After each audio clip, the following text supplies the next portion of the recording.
যারা এখনও পাননি তাদেরটা প্রসেস চলছে, কারণ তাদের কিছু প্রবলেম দেখা গেছে, সেটা আমরা চেষ্টা করছি রিভিউ করে করবার, তাকে দিয়ে আবার দরখাস্ত করানো হচ্ছে। খুশির খবর বন্ধুরা, যুবসাথীর দুটো কিস্তির ৩,০০০ টাকা করে একসাথে কিন্তু দেওয়া শুরু হয়ে গেছে। এবং তার সাথে সাথে তোমরা যারা কোনো কিস্তির টাকা পাওনি, কবে দুটো কিস্তির টাকা তোমরা পাবে, এবং যারা প্রথম কিস্তির মার্চ মাসের টাকা পেয়েছো, এপ্রিল মাসের টাকা পাওনি, তোমরা কবে পাবে, সম্পূর্ণ তথ্য এই ভিডিওতে বলা থাকবে। এবং তার সাথে সাথে তোমাদের যাদের ডিবিটি লিঙ্ক করা নেই ব্যাংক অ্যাকাউন্টে, তাদেরকে বলবো তোমরা শেষ পর্যন্ত দেখো। এই এপ্রিল মাসের টাকা বা যারা কোনো কিস্তির টাকা পায়নি, তাদেরকে কিন্তু এ মাসে ডিবিটির মাধ্যমে টাকা দেওয়া হচ্ছে। তোমার ব্যাংকে যদি ডিবিটি লিঙ্ক না করা থাকে তাহলে কিন্তু টাকা ঢুকবে না। ডিবিটি লিঙ্ক কিভাবে করবে এবং তার সাথে সাথে একটা ব্যাংক থেকে অন্য ব্যাংকে ডিবিটি কিভাবে চেঞ্জ করবে সেই পদ্ধতি আমি কিন্তু তোমাদেরকে দেখাবো। তো দেখো, অনেক কারণে কিন্তু অনেকেরই যে ব্যাংকে ডিবিটি করা ছিল, ডিবিটি লিঙ্ক করা ছিল, কোনো কারণবশত সেই ব্যাংক কিন্তু বন্ধ হয়ে যেতে পারে, তার ফলে কিন্তু টাকা ঢুকবে না। তো সম্পূর্ণ তথ্য আজকের এই ভিডিওতে আমি তোমাদের দেখাবো। তো ভিডিওটি শুরু করবার আগে প্রত্যেকে তোমরা যারা চ্যানেলে নতুন রয়েছে, প্রত্যেকে চ্যানেলটিকে সাবস্ক্রাইব করে ভিডিওটিকে লাইক করে তোমাদের বন্ধুদের সাথেও শেয়ার করতে পারো। পাশাপাশি তোমরা যারা ফেসবুক থেকে দেখছো, অবশ্যই এই চ্যানেলটিকে ফলো করে দিও। তো বন্ধুরা, প্রথমে আমি তোমাদেরকে দেখিয়ে দিই যুবসাথীর যে দুটো কিস্তির ৩,০০০ করে টাকা, সেটা কিন্তু দেওয়া শুরু হয়ে গেছে। সেটা কিন্তু এখন অনস্ক্রিনে তোমরা দেখতে পাচ্ছ। যুবসাথীর ৩,০০০ টাকা একসাথেই কিন্তু এই এপ্রিল মাসে দেওয়া হচ্ছে। এবং যারা প্রথম কিস্তির মার্চ মাসের টাকা পেয়েছো, এপ্রিল মাসের পাওনি, এপ্রিল মাসের টাকাও কিন্তু দেওয়া শুরু হয়ে গেছে। তোমরা কিন্তু সেটাও স্ক্রিনে দেখতে পাচ্ছ। তো দেখো, তোমরা কবে টাকা পাবে, তোমাদের যাদের কোনো কিস্তির টাকা ঢোকেনি, অথবা তোমাদের যাদের মার্চ মাসের টাকা ঢুকেছে, এখনো এপ্রিল মাসের টাকা ঢোকেনি, তোমাদের কবে টাকা ঢুকবে।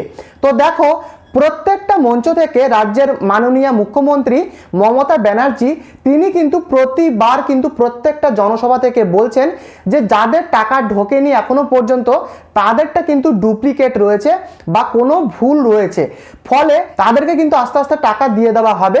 কারণ কোনো টাকা কিন্তু বাদ যাবে না, প্রত্যেকের কিন্তু টাকা দিয়ে দেওয়া হবে। এবং যাদের দ্বিতীয় কিস্তির টাকা, প্রথম কিস্তির টাকা কোনো টাকাই ঢোকেনি, তাদেরকে কিন্তু দুটো মাসের টাকা একসাথেও দেওয়া হতে পারে। এবং যাদের দেওয়া হবে না, তাদের সেই টাকাগুলো কিন্তু ডিউ থাকবে, এক এক করে কিন্তু দিয়ে দেওয়া হবে। অর্থাৎ টাকা দেওয়া কিন্তু বন্ধ হয়নি। মাননীয় মুখ্যমন্ত্রী মমতা বন্দ্যোপাধ্যায় তিনি কিন্তু বারবারই বলছেন, পরবর্তী সময়ে কিন্তু যাদের ভুল রয়েছে তাদেরকে কিন্তু ক্যাম্প ডেকে তাদেরকে কারেকশন করার জন্য ডাকা হতে পারে। তো বুঝতে পেরেছো? অর্থাৎ এখন কিন্তু তোমাদের অপেক্ষা করা ছাড়া কোনো উপায় নেই। কখন টাকা ঢুকবে বা না ঢুকবে সেটা কিন্তু আমরা কেউ জানি না। তো তোমাদের টাকা কিন্তু আস্তে আস্তে ঢুকে যাবে। অর্থাৎ তোমাদের কিন্তু ওয়েট করা ছাড়া আর কোনো উপায় নেই। এবং পাশাপাশি তোমাদের যাদের ব্যাংক অ্যাকাউন্টে ডিবিটি লিঙ্ক করা নেই, অথবা তোমরা যারা চাইছো একটা ব্যাংক থেকে, অর্থাৎ তোমার যে ব্যাংক অ্যাকাউন্টে ডিবিটি করা রয়েছে সেই ব্যাংক থেকে অন্য তোমার ব্যাংক অ্যাকাউন্টে সেই ডিবিটিটাকে ট্রান্সফার করবে, সেই পদ্ধতিটা আমি কিন্তু এই ভিডিওতে দেখিয়ে দিচ্ছি। তো চলো সম্পূর্ণ ডিবিটির প্রসেস, যাবতীয় ডিটেলস তোমরা ভালোভাবে দেখে নাও। তো এখানে দেখো বন্ধুরা, প্রথমে কিন্তু তোমরা গুগলে গিয়ে তোমরা ক্রোম ব্রাউজারটাকে ওপেন করবে। তারপরে জাস্ট সার্চ বারে গিয়ে তোমরা জাস্ট এই এনপিসিআই লিখে কিন্তু তোমরা সার্চ করবে। এনপিসিআই লিখে তোমরা সার্চ করবে। তারপরে দেখতেই পাচ্ছ এই যে প্রথম ওয়েবসাইটটা তোমরা দেখতে পাচ্ছ, এনপিসিআই, এখানে তোমরা ক্লিক করবে। তো এখানে আমি তোমাদের ক্লিকটা করছি। তারপরে কিন্তু লোডিং নেবে, পুরো লোডিং নেবে। লোডিং নেবার পরে দেখতে পাচ্ছ এই যে কাস্টমার বলে যে অপশানটা রয়েছে, এখানে তোমাদেরকে ক্লিক করতে হবে। তো আমি প্রথমে কাস্টমার অপশানে ক্লিক করছি। ক্লিক করার পরে তোমরা এখানে পরিষ্কারভাবে কিন্তু প্রচুর তোমরা অপশান তোমাদের সামনে কিন্তু চলে আসবে। তো এখানে কিন্তু প্রথমে তোমাদেরকে দেখতে হবে যে তোমাদের ব্যাংক অ্যাকাউন্টের সাথে যে ডিবিটি লিঙ্ক সেটা করা রয়েছে কি না।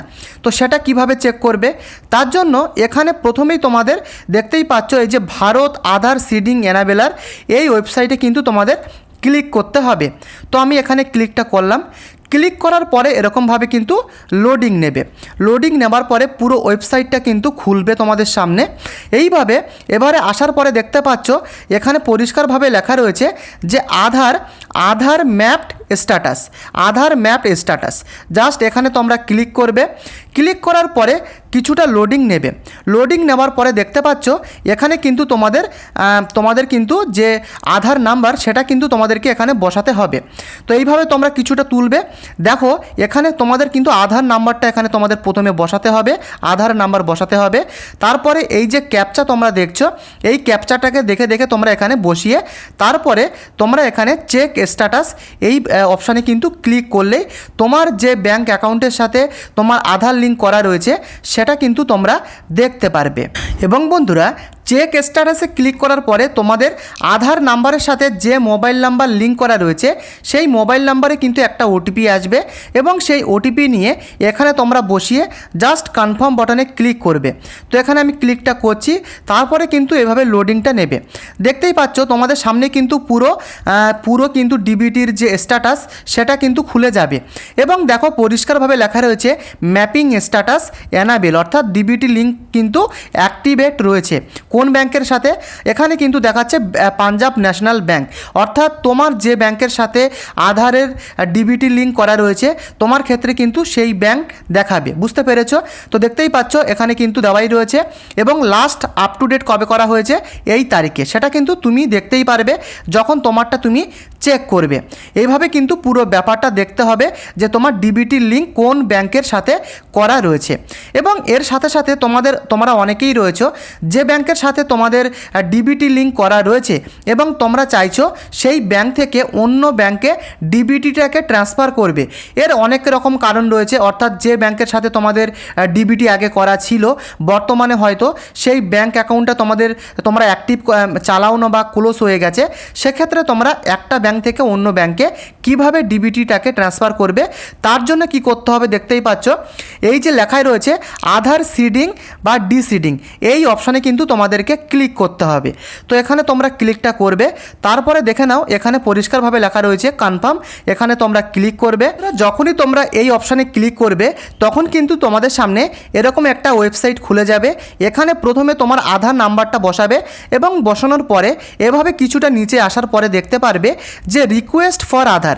তো এখানে তোমরা কিন্তু সিডিং এই অপশানটাকে ক্লিক করবে, সিডিং।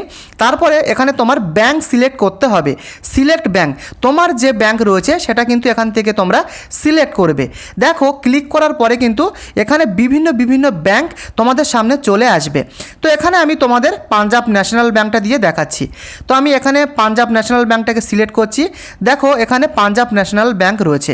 তো তুমি তোমার ব্যাংকটাকে সিলেক্ট করবে এভাবে করার পরে এখানে তোমাদের অ্যাকাউন্ট নাম্বার কিন্তু বসাতে হবে। আচ্ছা, এখানে কিন্তু তোমরা সিডিং অপশানটাকে ক্লিক করে নেবে।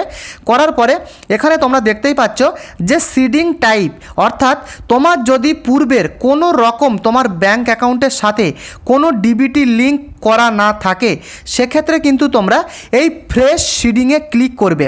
যাদের কোনো রকম ডিবিটি লিঙ্ক করা নেই তাদের জন্য এই ফ্রেশ সিডিংয়ে তারা কিন্তু ক্লিক করবে। এবং তারপরে দেখো movement same bank with another account.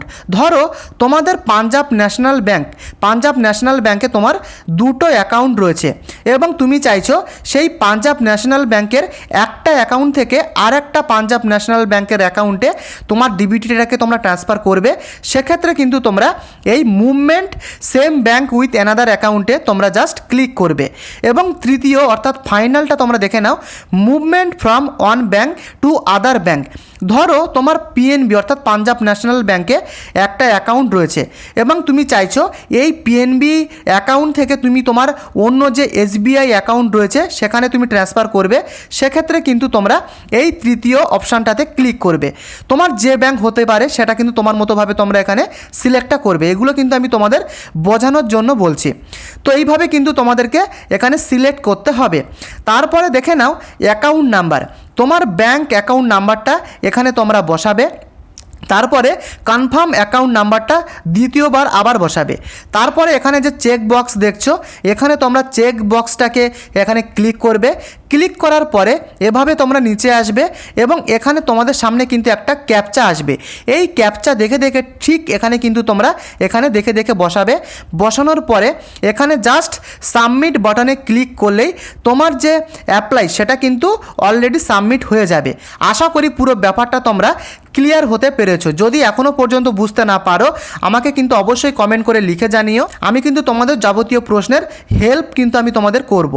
তো বন্ধুরা, এই ভিডিওটিকে যত পারো তুমি তোমার বন্ধুদের সাথে শেয়ার করো, যাতে তারাও জানতে পারে, তাদেরও উপকার হয়।